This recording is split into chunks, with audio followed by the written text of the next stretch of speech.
It is Tuesday, September 7th. We thank you for joining us on the Pix 11 Morning News. I'm John Muller. And I'm Kirstin Cole, in for Vanessa Freeman. Marissa Torres. Getting it started on a Tuesday morning. A lot of folks heading back into the office today after, well, some of you returning after more than a year away. So if you are getting back into the commuting scene, heading out this morning in Chelsea, you're at 68 degrees, 67 in Jersey City, same with Newark. And if you take it out to Queens, also waking up in the upper 60s. Winds are calm to light, and noticing with those clear skies, you are waking up in the upper 50s in Newburgh, even West Hampton, a little cooler out there. So you may need the jacket in spots. 9 degrees cooler out in Newburgh, 15 degrees cooler in Newburgh. And again, calm winds, clear skies. It's all a process of that. Out as the storm raged. Neighbor helping neighbor, one risking his life to save the other. Incredibly, all caught on camera. Pix 11's Jay Dow has the story and the video speaking to both men. Missouri still has thousands of people without power after Hurricane Ida. As of this morning, more than 418,000 customers living. Girl fighting for her life after two cars crashed in East Flatbush. That's right. Size 13 or whatever. Fashionita starting tomorrow. You're going to be strutting across. Force One are waking up at home this morning. That after they had traveled to Louisiana to help with Ida recovery. Looking like a really good one to get outside.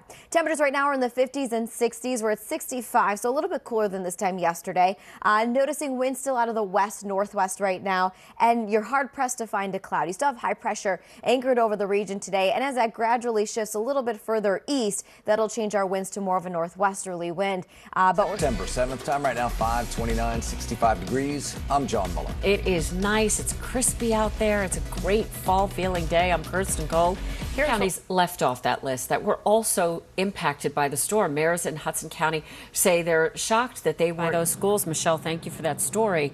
Meanwhile, times of tragedy often tend to bring out the best in people. We saw it 20 years ago after the 9/11 attacks, again in 2012 after Sandy, and it is no different in the wake of Ida. With a look at how neighbors are helping neighbors in Nutley, New Jersey, here's a story from Pix 11 photojournalist Darren McQuaid. Child in the hospital after being struck by a motorcycle. Up on swimming in the East River water. And I keep thinking of the Seinfeld episode. I don't know. Where he went swimming in the East River. It was crazy. Sounds like a good one. Anyways, we're approaching 6 o'clock this morning. Yes, we are. Here's what's coming up in our next. Westbound, we're now looking at a crash. So this was on Meeker Morgan, right near exit 34. So heavy delays already building, and that's beyond the LIE, almost back. Task Force One are waking up at home this morning after they had deployed for her life after two cars crashed in East Flatbush. Talking about the weekend before you actually get to it.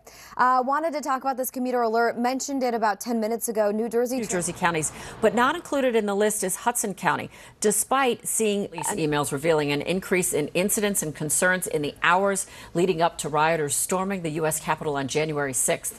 Want to check in with New Jersey Transit. If you're just not waking up with us and joining us, and you take New Jersey Transit. When I was doing my Spanish and I saw Anthony DiLorenzo's note pop up on my screen, and I was like, what? Yeah. And he was a guest on the show years and years ago, and he was this tough guy on screen, but he walked in here with a little puppy, and he was wearing the same vest. The same winter vest as the puppy, and I was just like, who's this dude?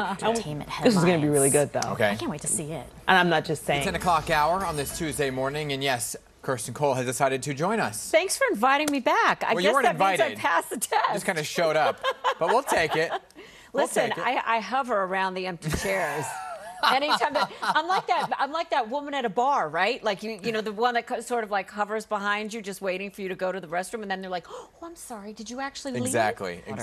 Which is it completely changes the way we look at storms in and around New York and New Jersey. Absolutely. So we're going to keep a close eye on that. When we see the president, we'll go back to that shot as Air Force One takes off. In the meantime, though, much is coming as welcome news, getting the attention they need and getting the funding they need so that they can rebuild their lives. At that visit in person, making sure they get the attention they need in that community. Thank you, Anthony. All right, coming up, everybody, we are remembering a hero whose life was taken on September 11th. Yeah, the portable servant, to New York to start her career out as a nurse. And we know that our nurses, we love our nurses for everything that they give. And then switching careers to the police, climbing the ladder at the Port Authority, which was very much male-dominated at that point. And her mother saying that she knew that she would have been one of the top leaders at the Port Authority, of course, with a full mother's pride. And she was. I mean, what an incredible, incredible story. So thank you for bringing us that story. And I do want to say this was a family member of one of our photographers, one of our beloved photographers, Tony Mazza, and it was nice that the family opened their hearts and was willing to share share the story with us. Yeah, and what a story it is. What a story it is. We're going to have stories like that all week long leading up to Saturday, which is the 20th anniversary of September 11th. We're going to have special coverage on Saturday morning beginning at 8 a.m., by the way.